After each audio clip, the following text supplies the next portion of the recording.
नमस्कार, आप सभी का स्वागत है यूथ अध्ययन के चैनल में। एक बार फिर से मैं आपके बीच अब साइकोलॉजी का पार्ट 3 लेके आ गया हूं।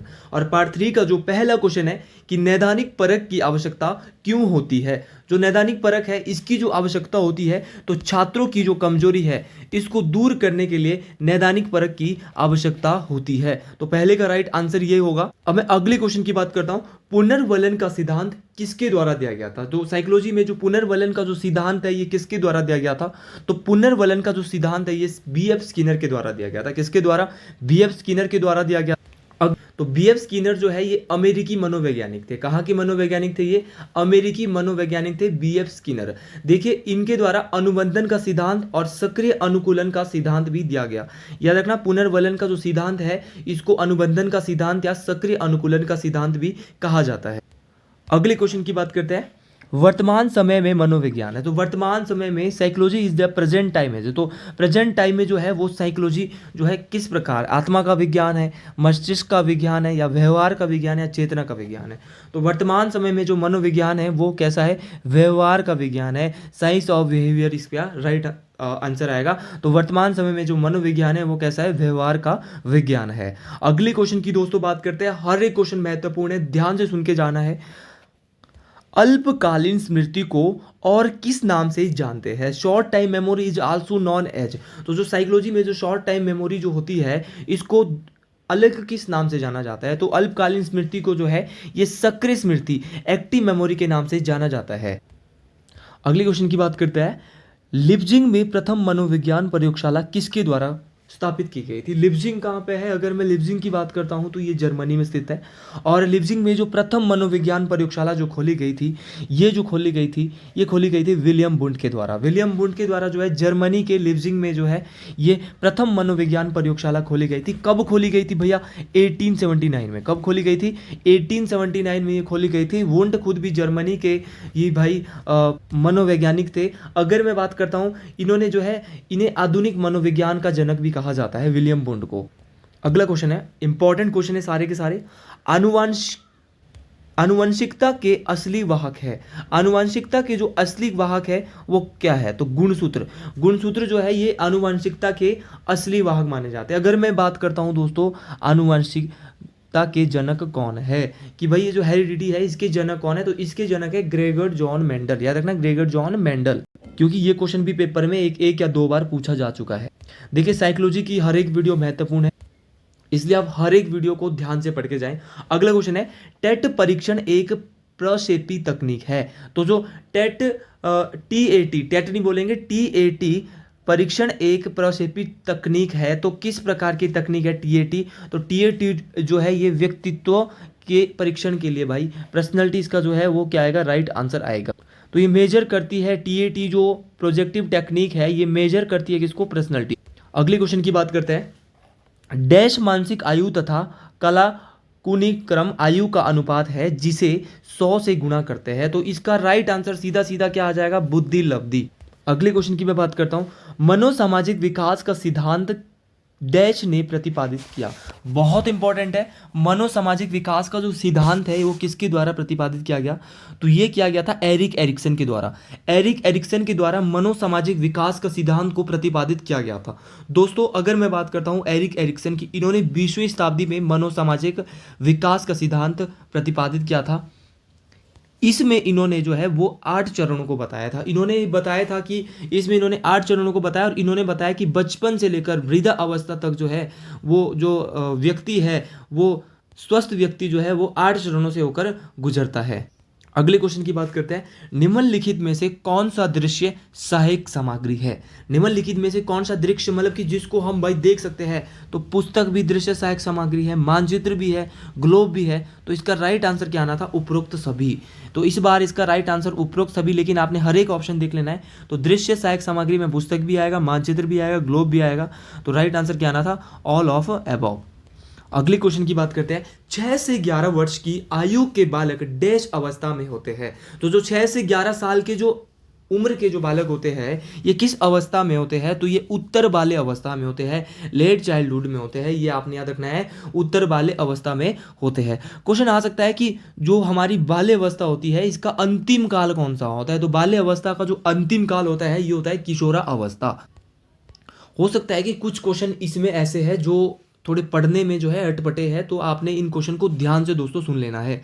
अगर आपको मज़ा आ रहा है तो कमेंट बॉक्स में फिर से जो हमारा चलता है YA, ये आपने डालना है। और अगर आप और डिटेल से चाहते हो तो आपने YA+DT को डालना है। और अगर आप साइकोलॉजी के नोट्स, आपका अभी जल्दी से आने वाला है और शॉर्ट फॉर्म में आप पढ़ने चाहते हो, तो साइकोलॉजी के नोट्स 50 रुपये में ओनली साइकोलॉजी के नोट्स मिल रहे हैं। जीके के नोट्स ओनली आपको फ्री मिल रहे हैं। आप इस नोट्स पे इस नंबर पे संपर्क कर सकते हैं। अगले क्वेश्चन की बात करते हैं। विकास की प्रक्रिया आरंभ होती है, जो एक विकास की जो प्रक्रिया है ये कब से आरंभ होती है, तो ये आरंभ होती है गर्भाधान से। जब बच्चा पेट में होता है तब से ही जो है विकास की जो प्रक्रिया है, प्रोसेस जो है डेवलपमेंट की, वो क्या हो जाती है, स्टार्ट हो जाती है। अगले क्वेश्चन की बात करते हैं। स्मृति डैश एक प्रक्रिया है। स्मृति जो है, memory is a highly dash process. तो मेमोरी जो है वो किस प्रकार की प्रक्रिया है, तो मेमोरी जो है एक संरचनात्मक प्रक्रिया है। तो आपने याद रखना है मेमोरी जो है कैसी प्रक्रिया है, संरचनात्मक प्रक्रिया है। और मेमोरी के बारे में जो है हरमन एबिंगहॉस ने सबसे पहले बताया था। अगर मैं एबिंगहॉस की बात करता हूं तो ये जर्मन के मनोवैज्ञानिक थे। इन्होंने सर्वप्रथम जो है स्मृति के बारे में मनोविज्ञान में बताया था। तो एबिंगहॉस का नाम भी आपने याद रखना है, स्मृति के साथ इनको जोड़ना है। अगला क्वेश्चन है अच्छे लेवल का क्वेश्चन बोलता है कि मनोविज्ञान मानव व्यवहार का विज्ञान है, कि मनोविज्ञान मानव व्यवहार का विज्ञान है, किसने कहा। ऐसे क्वेश्चन भी पेपर में पूछ ले जाते हैं। तो मनोविज्ञान मानव विज्ञान का मानव व्यवहार का विज्ञान है, तो ये कहा था विलियम वुडवर्थ। अगर मैं विलियम वुडवर्थ की बात करता हूँ, क्वेश्चन आया था पेपर में कि विलियम वुडवर्थ किस देश के निवासी है, तो विलियम वुडवर्थ जो है ये अमेरिकी मनोवैज्ञानिक थे। कहाँ के मनोवैज्ञानिक थे दोस्तों, अमेरिकी मनोवैज्ञानिक। अगला क्वेश्चन जो है शिक्षा मनोविज्ञान सहायक है। दोस्तों शिक्षा मनोविज्ञान है, एजुकेशनल जो साइकोलॉजी इज यूजफुल इन, तो किसी लिए साइकोलॉजी जो है, जो शिक्षा मनोविज्ञान है वो सहायक है। तो स्वयं को समझने में, बालक को समझने में, या शिक्षण विधियों के चयन में, या संपूर्ण शिक्षण प्रक्रिया में। तो इसका जो राइट आंसर आएगा वो क्या आएगा, संपूर्ण शिक्षण प्रक्रिया में। तो शिक्षा मनोविज्ञान जो है वो हेल्पफुल होता है, किसके लिए यूजफुल होता है, जो हमारी वोल टीचिंग प्रोसेस है, जो संपूर्ण शिक्षा प्रक्रिया, इसमें क्या होता है, सहायक होता है। अगले क्वेश्चन की बात करते हैं। मानसिक स्वास्थ्य शब्द किसने दिया, तो एक शब्द है जिसका नाम है मानसिक स्वास्थ्य। ये मानसिक स्वास्थ्य शब्द जो है ये किसके द्वारा दिया गया था, तो मानसिक स्वास्थ्य शब्द जो है ये विलियम स्वीट्जर, याद रखना क्या नाम है इनका, विलियम स्वीट्जर के द्वारा मानसिक स्वास्थ्य शब्द दिया गया था। अगर मैं बात करता हूँ कब इन्होंने ये बोला था, तो ये दिया था इन्होंने 19वीं शताब्दी में। अगले क्वेश्चन की बात करते हैं। मानसिक आयु की अवधारणा किसने दी, the who gave the concept of mental age. तो जो हमारा मानसिक आयु की अवधारणा है ये किसके द्वारा, तो ये विनय के द्वारा दी गई। किसके द्वारा दी गई थी, विनय के द्वारा। देखो अगर मैं विनय जो है, विनय एक फ्रांसीसी मनोवैज्ञानिक थे। अगर मैं विनय के बारे में बात करता हूँ तो विनय ने जो है 1905 में बुद्धि परीक्षण की शुरुआत भी की थी। याद रखना बुद्धि परीक्षण की शुरुआत जो है 1905 में विनय के द्वारा ही की गई, और मानसिक आयु की अवधारणा भी किसके द्वारा दी गई थी, विनय के द्वारा ही दी गई थी। अगले क्वेश्चन की बात करते हैं। व्यक्तिक भिन्नताएं पर्यावरण परिणाम स्वरूप होती है। जो व्यक्तिक भिन्नताएं होती है ये पर्यावरण परिणाम स्वरूप होती है। तो व्यक्तिक भिन्नताएं जो होती है ये आनुवांशिकता से जुड़ी हुई होती है। जो इंडिविजुअल डिफरेंसेस जो होते हैं ये किसे, हेरिडिटी से जुड़े होते हैं। अगले क्वेश्चन की बात करते हैं। इनमें से कौन संवेगी अंग नहीं है, तो कौन संवेगी अंग नहीं है, क्वेश्चन ये बोल रहा है। तो संवेगी अंग जो नहीं है, देखिए दृष्टि एक संवेगी अंग है, श्रवण भी है, स्पर्श भी है, लेकिन स्मृति मेमोरी जो है, जो वो क्या है, एक सेंसरी ऑर्गन नहीं है, संवेगी अंग नहीं। अगले क्वेश्चन की बात करते हैं, और हर एक क्वेश्चन महत्वपूर्ण है इसलिए हर एक क्वेश्चन को आप ध्यान से पढ़ के जाए। संज्ञानात्मक विकास के लिए कौन कौन से कारक आवश्यक है। दोस्तों संज्ञानात्मक जो विकास है इसके लिए कौन कौन से जो फैक्टर्स है, कौन कौन से जो कारक है वो आवश्यक है। देखिए जेनेटिक और जैविक संज्ञानात्मक विकास के लिए आवश्यक माना जाता है। अनुभव भी आवश्यक माना जाता है, अधिगम भी आवश्यक माना जाएगा। तो इसका राइट आंसर जो है क्या आएगा, ये सभी। तो संज्ञानात्मक विकास के लिए जो है, चाहे वो जेनेटिक और जैविक हो, चाहे वो अनुभव हो, चाहे वो अधिगम मतलब लर्निंग हो, अनुभव मतलब एक्सपीरियंस हो, जेनेटिक और जैविक का अर्थ है जेनेटिक और बायोलॉजिकल हो, तो इसके लिए जो है संज्ञानात्मक विकास के लिए तीनों ही चीज़ें लगेगी। तो इसका राइट आंसर क्या आना था, ये सभी। दोस्तों अगर बात करते हैं संज्ञानात्मक विकास का सिद्धांत भी दिया गया है किसी के द्वारा, तो संज्ञानात्मक विकास का जो सिद्धांत दिया गया था तो ये जीन पियाजे के द्वारा दिया गया था। किसके द्वारा दोस्तों, जीन पियाजे के द्वारा ये सिद्धांत दिया गया था। अब अगला क्वेश्चन है, क्वेश्चन बोल रहा है कि मानसिक रूप से स्वस्थ व्यक्ति रहता है, तो जो मानसिक रूप से जो स्वस्थ व्यक्ति जो रहता है वो कौन रहता है। तो मानसिक रूप से जो स्वस्थ व्यक्ति रहता है, जो रियलिटी में ही क्या है, जो रियलिटी में स्वस्थ है, वो मानसिक रूप से, जो वास्तविकता में भी स्वस्थ है, वही मानसिक रूप से स्वस्थ रहता है। अगले क्वेश्चन की बात करते हैं, खेल के माध्यम से बच्चे का कौन सा विकास होता है। खेल के माध्यम से जो है वो बच्चे का कौन सा विकास होता है, तो ये क्वेश्चन मैंने आपको कमेंट बॉक्स में रखा है। सबके सब जिसने यहाँ तक वीडियो देखी है वो कमेंट बॉक्स में जरूर ये बताएंगे, और जो बताएंगे ना उसका टेट इस बार पक्का क्लियर होने वाला है। महादेव जी उस पर अपना आशीर्वाद जरूर बनाने वाले हैं। तो सबने बताना है ढूंढ के कि खेल के माध्यम से बच्चे का सामाजिक होता है, शारीरिक होता है, संवेगात्मक होता है, या उपरोक्त सभी होता है। देखिए मैं यहाँ पे बताता हूँ 80% डी के है और 20% जो है वो सामाजिक और शारीरिक है। तो देखो आपने ये आंसर पक्का बताना है कमेंट बॉक्स। देखिए तभी मजा आएगा जब आप थोड़े थोड़े आंसर आप खुद भी देंगे। अगले क्वेश्चन की बात करता हूं, मनोविश्लेषणात्मक सिद्धांत के जन्मदाता कौन है। तो मनोविश्लेषणात्मक सिद्धांत के जो जन्मदाता है ये कौन है, तो ये कौन है भैया, फ्राइड। फ्राइड जो है ये मनोविश्लेषणात्मक सिद्धांत के जनक माने जाते हैं। अगर मैं बात करता हूँ फ्राइड, तो सिगमंड फ्राइड जो है ये कौन से देश से आता है, ये भी क्वेश्चन पेपर में आते हैं। तो सिगमंड फ्राइड जो है ये ऑस्ट्रिया एक देश है ऑस्ट्रिया, वहाँ से थे। इनका जो जन्म हुआ था फ्राइड का, इनका जन्म जितना मेरे को याद है 1856 में, और इनकी जो मृत्यु हुई थी वो हुई थी 1931 में। और ये मनोविश्लेषण के संस्थापक भी माने जाते हैं। अगले क्वेश्चन की बात कर रहे हैं, सीखने का अंतर्दृष्टि का सिद्धांत किसके द्वारा पदोन्नत किया गया। तो सीखने की जो अंतर्दृष्टि है इसका जो सिद्धांत है वो किसके द्वारा दिया गया था, तो इसमें जो है ये इसका राइट आंसर आएगा गेस्टॉल। गेस्टॉल की अगर मैं बात करता हूँ, इन्होंने दिया था सीखने की अंतर्दृष्टि का सिद्धांत, इनके द्वारा पदोन्नत किया गया था।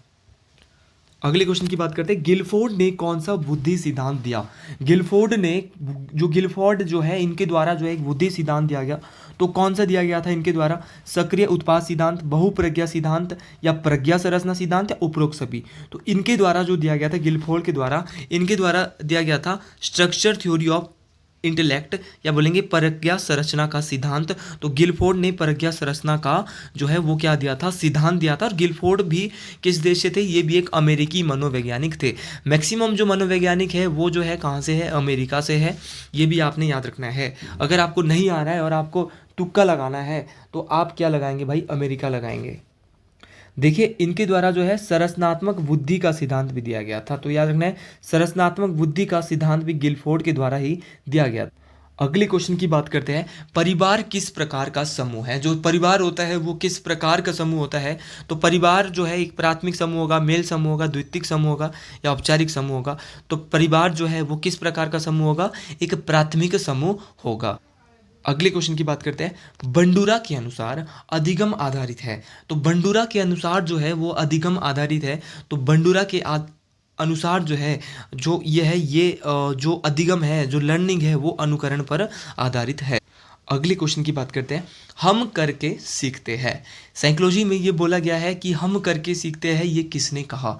अब ऐसे क्वेश्चन एक दो पेपर में आ जाते हैं। तो हम करके सीखते हैं ये किसके द्वारा बोला गया था, अच्छा क्वेश्चन है। तो ये डॉक्टर मैस के द्वारा बोला गया था। किसके द्वारा, डॉक्टर मैस के द्वारा बोला गया था कि हम करके सीखते हैं। अगला क्वेश्चन है, अच्छा क्वेश्चन है, वास्तविक स्मृति में याद किया जाता है। वास्तविक स्मृति में जो है वो किसको याद किया जाता है, तो वास्तविक स्मृति में क्रमबद्धता को याद किया जाता है।